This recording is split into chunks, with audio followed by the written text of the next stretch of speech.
you're kind of hitting all notes in one post. And because there's so many different options, people, every time they swipe through on the feed, you're going to pop up again.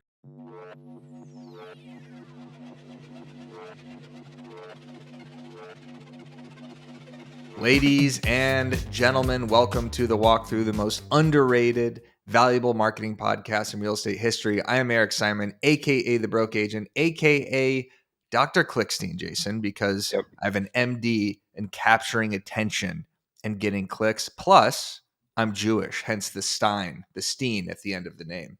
Makes and I'm total joined sense. here. It does, doesn't it? And I'm joined here by Jason Cassidy, aka Comrade Cassidy, aka Jumpy Jason, because he's all over the place. He's in New York at Inman. He's in Spokane right now at an event. He's got ideas. He just doesn't sit still. Marie, jumpstart Jason. What do you think about that? You know what I should do more of? Selling houses, Jason. That's what I should do. So I'll be going back to San Diego for a month and working on that part. Condo Cassidy. We could bring him back. There we go. I'll take it. And we are joined here by a very, very, very special guest, a walkthrough favorite, making her first appearance of the year, a spectacular realtor and content creator. She goes by the name of Marie Lee from Tennessee. Marie, how you doing? I'm doing good. How are you guys? It's great to have you back. It's fun Welcome to be back. Yeah, it's been a minute. Every Marie episode is a banger. No one puts out more useful content than Marie, hyperlocal content and great content for real estate agents. All right, today we are going to talk about the new metric on Instagram that you have to pay attention to. It's something that directly determines how your post performs, the carousel post that every agent needs to post, what to pin to your profile, and marketers. Yes, Jason, I said marketers, plural, of the week. Spicy. You guys like the sound of that? Make sure you throw this video a like. We got to 90 likes on the last walkthrough, Jason. Haley said if we got to 2,000, you would have to pay her $5,000. 200. We did not get there. The offer still stands, Marie. If this video gets to 180 likes, Jason Cassidy is going to Venmo you $5,000. So make sure you smash that like button and subscribe to the channel. What do you think of that, Marie? The pressure is on, but I think if anybody can rise to the occasion, it's going to be these viewers. So let's see what happens. Exactly. All right, let's cover Instagram's new metrics. So their creator page, which I recommend everybody follow on Instagram, posted this a couple days ago. It's a new metric from Instagram. Haley, if we could pull this up, it was a carousel post. We could swipe through it and basically break down what exactly they're talking about. So it's an IG Insight update. And it's the first few seconds of your reels are the most important. This is something we all know. If you capture someone's attention right away, they'll keep watching. That's why they're introducing a new metric called view rate to help you understand what percentage of your non-followers and followers continue to watch after the first few seconds. So I don't know if this is going to replace view duration, or average watch time. But I heard from people that average watch time is actually not as great a metric as I thought it was, because so many people just scroll right away that it's always skewed to be lower. So now the most important metric is how many people watched after the first 3 seconds. So now they're also adding views over time, which shows you how many views your post has received so far compared to the average views your post typically gets over the same time period. You'll also be able to break down your views between followers and non-followers. So I've seen this, which is pretty cool. I have this update. I don't have the after 3 seconds one, but to be able to compare your posts to previous posts and seeing that graph being like, okay, this one's actually performing way better. Here's why I think is really good. So Marie, what do you think of these new insights? Are you going to use them to help gauge your content? Yeah, the average watch time I feel like is a little misleading. And honestly, if I were to watch it, I get a little depressed because I feel like the view time is super low, and like you were mentioning, it's a little bit skewed with that lower data. So I think that the watch, what was it called, this new term, something after 3 seconds. Yeah, View rate. I feel like that's going to be a way more accurate version of data to use when analyzing things like hooks and stuff like that. Recently, looking at data, I'm like, is my content just not hitting? I'm looking at my watch time. It's really, really low. And I'm over here over analyzing all of my different hooks and things like that. And honestly, it puts me in a little bit of a state of analysis paralysis. So I think if we can remove that data that's skewing everything a little bit downwards, then, maybe we're going to be a little bit more pinpointed with how content's really doing. I know that the views over time, I do have that analytic, and that has been, in my opinion, a really great comparison tool, not just for Reels, but for carousel posts and things like that. So I've been using those two particular. I've been using the views over time really to do a lot of analysis on my content right now. And it seems like that's a really, really good tool to, do some comparison. You guys are much more dialed in than I am. I don't know that I'm using the analytics or the insights as much as I should be. I did see, like, after that last reel that we posted last week, we talked about, I did get the update that has the views over time, and I see that reel was performing better than a typical reel. But, like, I'm not entirely sure what I would do with that information, right? Because I'm not putting out enough content to like adjust an A/B test. Like, when I put out something, I'm probably just going to leave it up, no matter how good or bad it does. So, like, I think it's a cool feature to be able to analyze what's doing well. Because I actually looked, and it went on all my videos back too. I went back like 6 months, and all those old reels have this new analytics stuff. So maybe I can go analyze which ones perform really well. But I kind of already knew which ones perform well because of the view count and the engagement and stuff like that. So I'm not sure if, like, this seems very calculus 201 versus what most real estate agents need, which is like basic math, right? So, like, this seems very, very in the weeds. That being said, I think if you are in tune with your insights and analytics, this is probably a better indicator than just average watch time. I know exactly how you could use it. Really quick, Jason. So Yes, last week I did specifically an A/B test where I did a reel and I did the exact same thing but reformatted it into a carousel post. And I did compare those two particular analytics, the watch time as well as the views over time. And I feel like, not a lot of agents are doing A/B testing. But the cool thing is, if you were to run something like that, number one, you can do it and then you can remove something off of your profile a little bit later so you don't feel like you're crowding things up in terms of content. But two, you're probably going to get some really cool insights. So obviously, Reels were showing up mostly to non-followers on my end, but I thought the really cool part was when I was looking at that carousel analytic, it was going way higher in terms of the overall reach and engagement, but it was almost exclusively shown to just followers. So I know we have a lot of talk and discussion on the podcast about, like, what should you do for reach and discoverability versus what you should do for conversion. That particular analytic was like, hey, if you're wanting to try and convert followers into clients, maybe you need to focus on some more carousel posts that provide a little bit more value rather than just going for real views and trying to grow your audience. Yeah. I mean, Marie's right. Obviously, with the broke agent account, I'm constantly focused on how do I get more followers. And I think that is a note that we take on this podcast a little too much, as opposed to how do you reach the clients and followers that you already have. So that's a great point, Marie. Also, to do the views over time, Jason, what you could use with that analytic is, all right, this one's mooning right now. It's crushing in comparison after the first couple hours. Maybe I'll just run an ad to it right now, as opposed to waiting for the next couple days to boost it. It's like, all right, this one is clearly already picking up in the algorithm. So this is something I boost right now to my followers. I thought about that too. If you have one that's performing really well with your non-followers, maybe more so than usual, it'd be like, maybe this is one I need to run as an ad or a boost to non-followers to pick up more followers, because you're seeing that it's performing better than average. And for anyone listening to this, that's just a general rule of thumb too. If you have a post that is performing better than your previous ones, that's the one you want to boost. That's the one you want to run an ad to. Mm-hmm. You never want to run an ad to something that is flopping, right? So if you're posting a just sold and it's getting no engagement, you run an ad to that, it's still going to perform terribly and your cost per click is going to be through the roof. But if you have a post that's already picking up a ton of engagement, that's the one you throw a little bit of money behind. Yeah, Jimmy Mackin used to say, go ahead. I was going to say, can I ask a question when we're talking about boosting in ads? This is something I am trying to play around with. But do you have a preference on boosting versus running an ad? So, like, boosting specifically on Instagram versus running an ad through Meta and, like, having a lead capture component? Or are you guys, like, recommending us just boosting things so that way we can reach more people through Instagram? It probably depends on your goal. If you're trying to convert through like a lead magnet, it's maybe best to do it through Meta. I really don't know the answer to this. I've just boosted my last 3 posts because they were performing well on Instagram, just straight through the app. But go ahead, Yeah, Jason.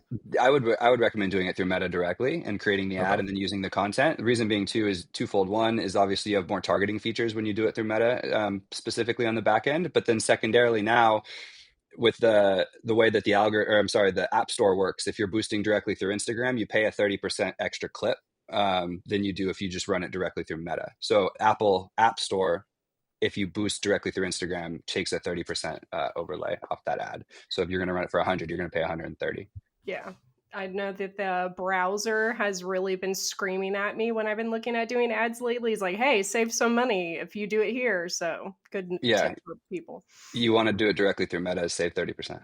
There's your answer right there. That's why we have the podcast, Marie. So we Yeah. could brainstorm stuff like this. Let us know in the comments if you boost directly on Instagram through Meta, or you have no idea what the hell you're talking about or what we're talking about. And make sure you like this to get to 180. So Jason has to pay Marie $5,000. Never agreed to this. That's going to be worse than the fine. The fine That will be actually, yeah, 500 Hey, plus 5,000. might need to cut this out, but I haven't been fined yet.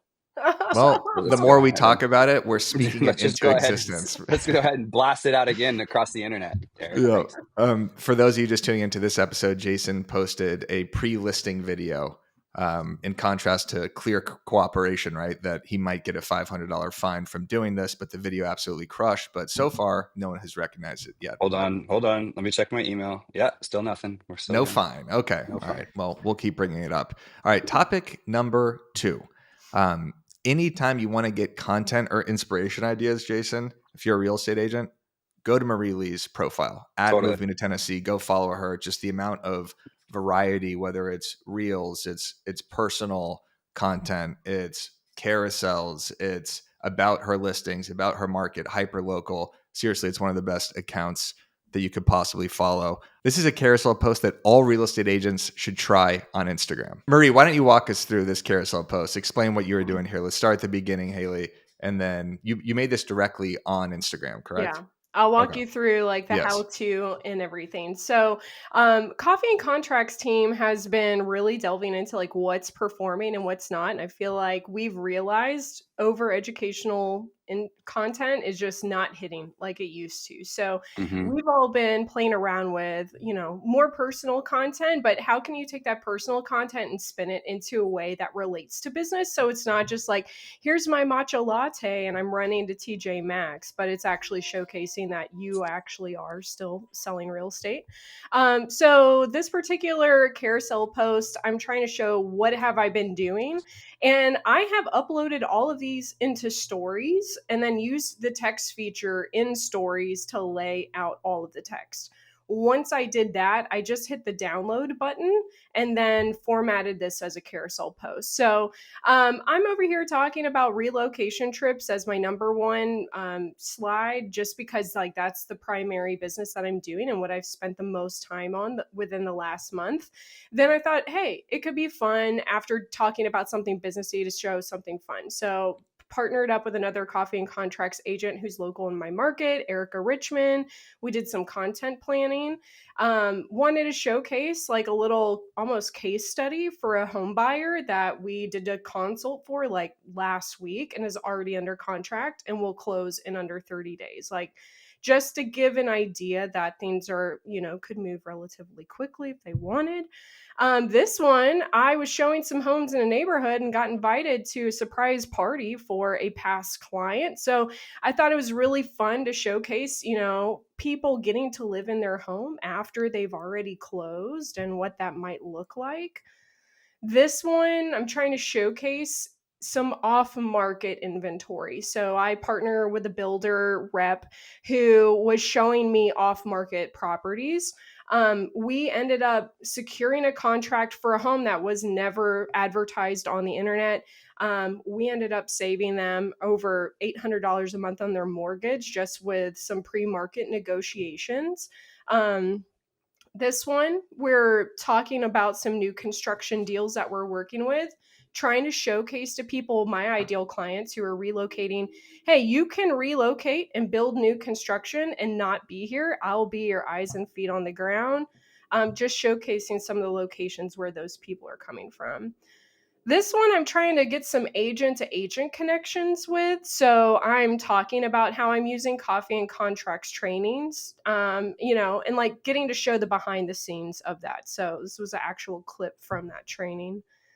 Ray and I and Janet Brink, we're planning a real estate event in Nashville for the summer. So we were hopping on a planning call. He was just playing around with these little filters. Thought it was fun.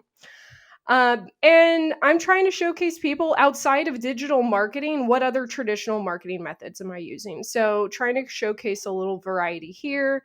I'm doing some handwritten letters to condo owners in a building that I have a unit for sale for to see if anybody wants to add to their portfolio.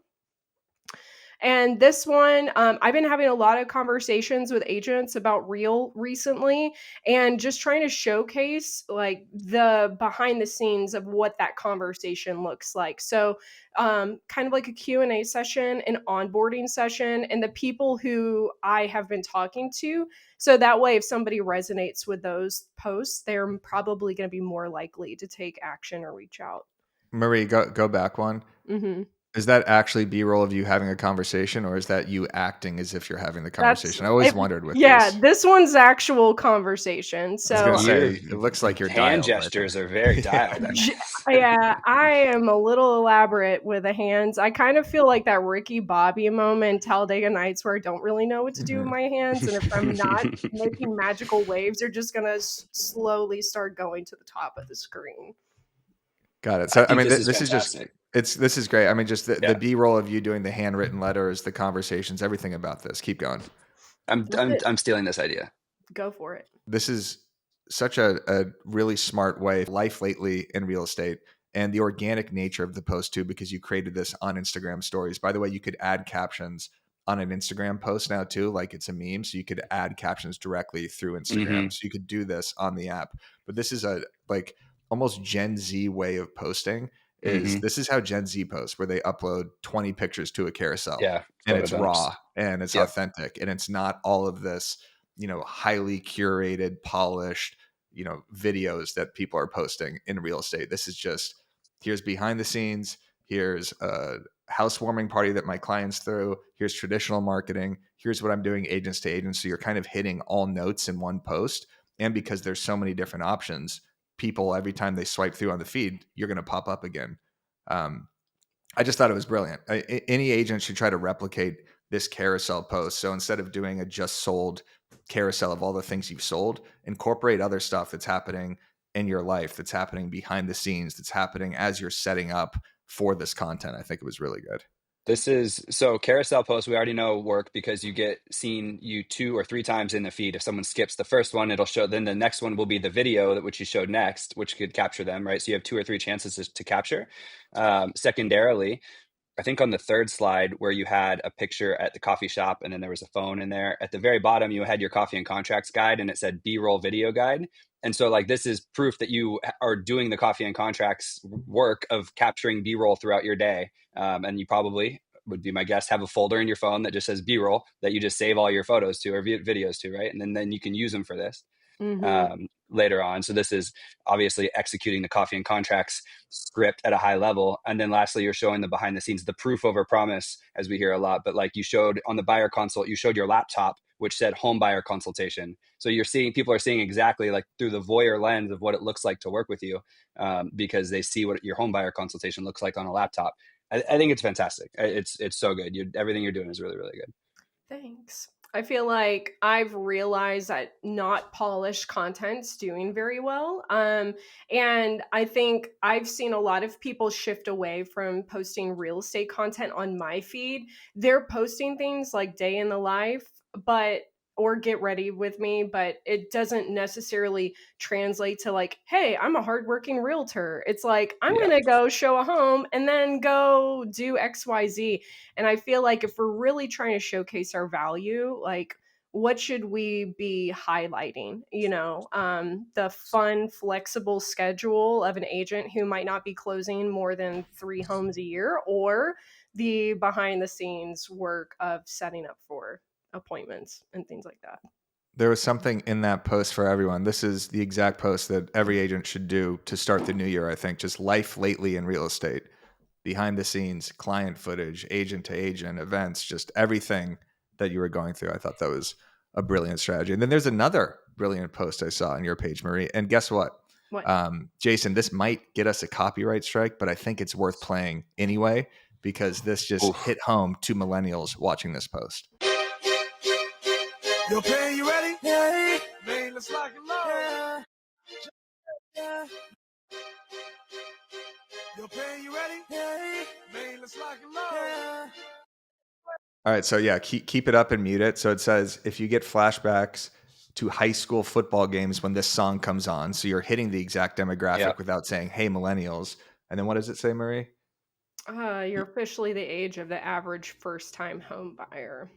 Yeah. And then if 2025 is the year you decide to tackle the home buying process, comment guide for your free home buying checklist. So simple B-roll. The entire video took probably 5 seconds to make. And then you're just laying over captions and you chose a song that has the nostalgic feel for it.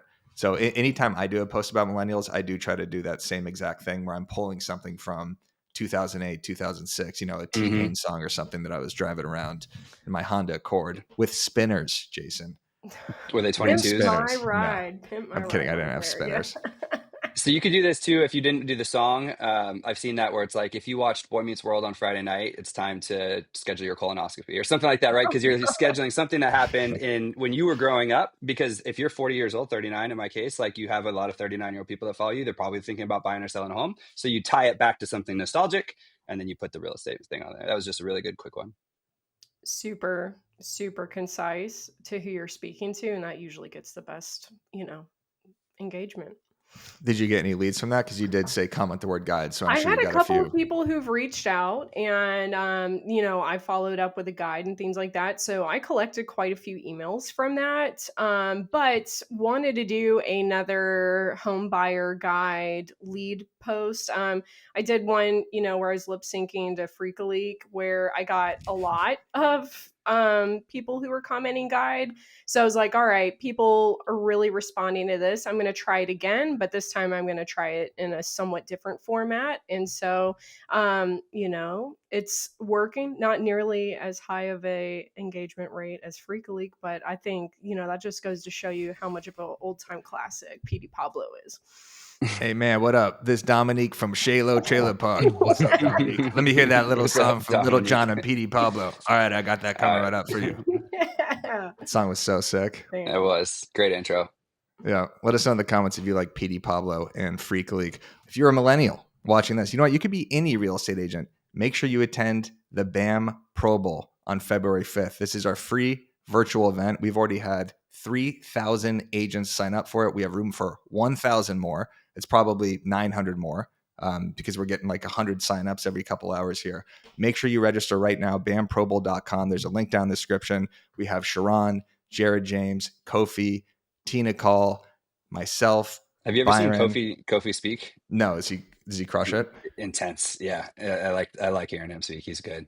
Hell yeah. And then of course we got Ken Pozak doing hyperlocal YouTube, how to create a media company around your brand.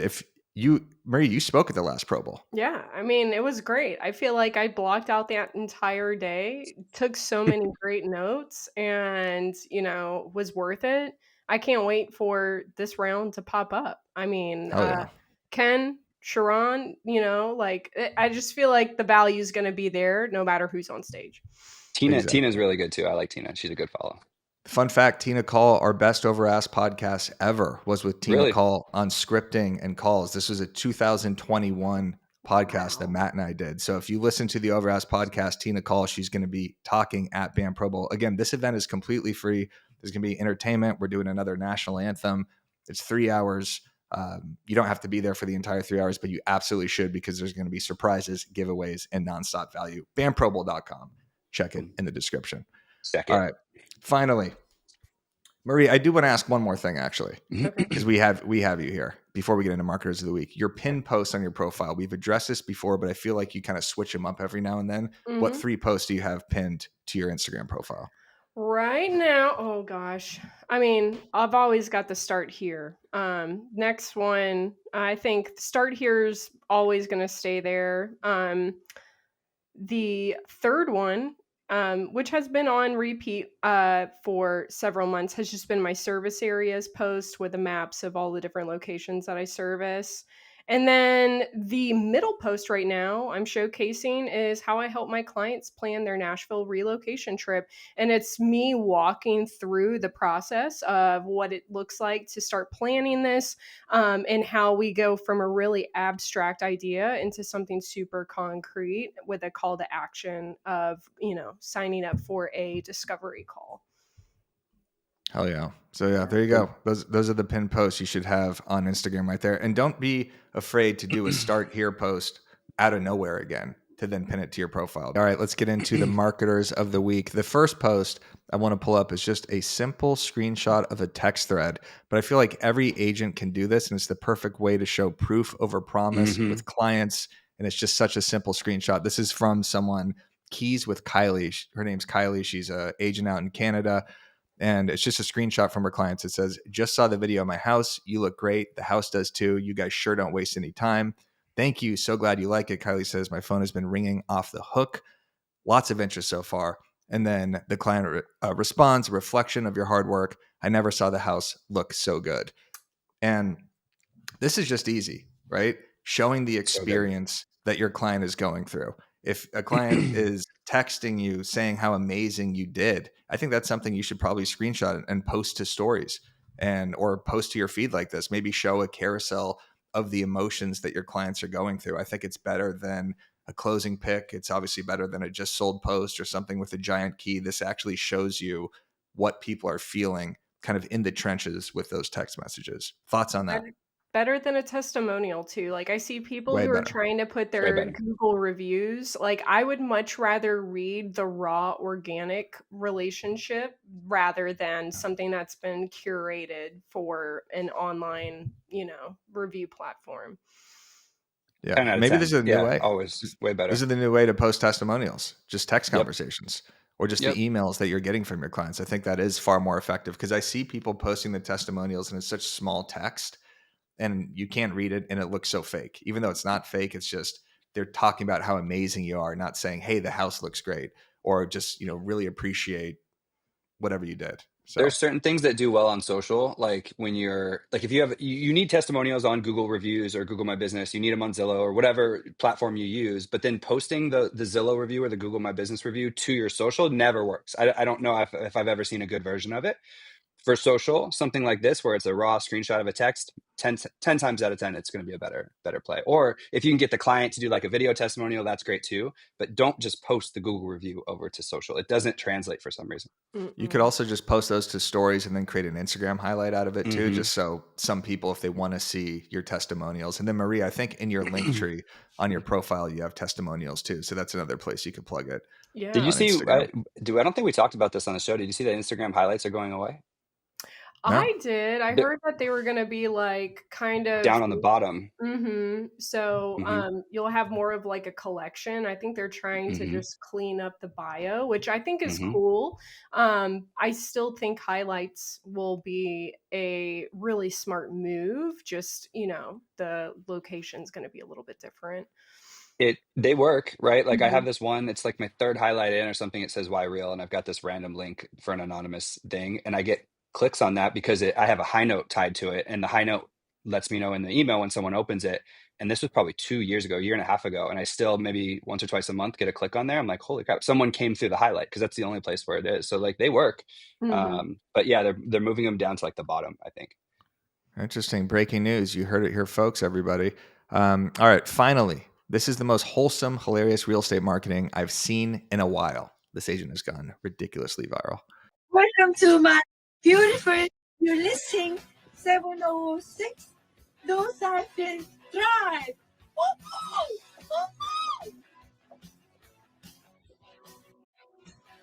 We're having open house this Sunday. Come on in and let's sell it.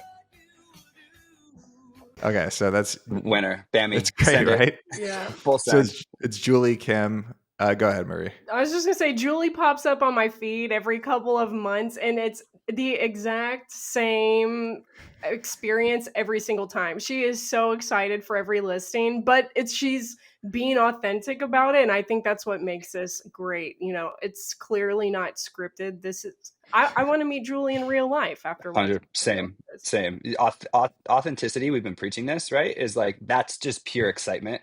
She's so happy to be listing that house, and like that resonates. I love too that there's no text on it. The audio is not good. She put that song behind it, but it's so far away. It's not zoomed in at all. And that's what makes it so different than all the other content where it's, you know, clearly a professional shooting this. Clearly it's just a friend or another agent or even the client, possibly the seller filming it. And she's just jumping up and down with joy. Shout out Julie Kim. I thought that was great content. So cute.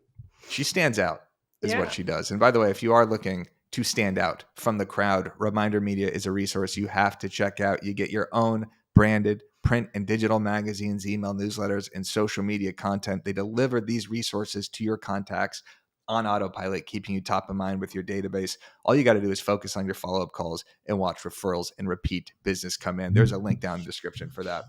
All right, everyone, here's what you got to do. First, if you stayed to the end of this video, throw it a like. Let's get to 180, and thank you. Second, make sure you're subscribed to the channel. We're at 29,500. Our goal is to get to 30,000 by the end of the week. I think it's possible. If you watch these and you want to see us recommended into your YouTube algorithm, all you got to do is subscribe, like to the channel. The third action you should do, follow Marie Lee from Tennessee at Move Me to Tennessee. Again, this Instagram account set up to perfection. Variety, amazing content that converts. Follow Jason Cassidy, of course. Make sure you report his last video, get that $500 fine. And then finally, sign up for the BAM Pro Bowl, bamprobowl.com. Amazing event, amazing speakers, color commentary, entertainment, national anthem, giveaways, and surprises. And by the way, there's no replay to this except for BAMX members. So you have to attend live, bamprobowl.com. We'll see you there. Thank you. Is Marie singing the national anthem? Oh, God. I'm going to be the mascot. I'm the BAM mascot. Jason, you're singing the national anthem. No, thank you. I can't afford it. I have a fine coming. We got PD Pablo singing the national anthem. PD Pablo. Hey, it's Dominique from Shaylo Trailer Park. I love the intros to old 2000 songs. Where someone's calling up. There was one, Kiss Kiss. Do you remember Kiss Kiss? Yeah. Got that Nappy Boy Radio. Kiss. Yeah, Nappy Boy Radio. Yeah, exactly. Right. But they're calling up. I just love when they're calling up the radio station to hear the song and then it plays. Tina Call from North Carolina, gonna raise up. See what I did there? That was See what good. I did there? That was good. All right. Thank you, everybody.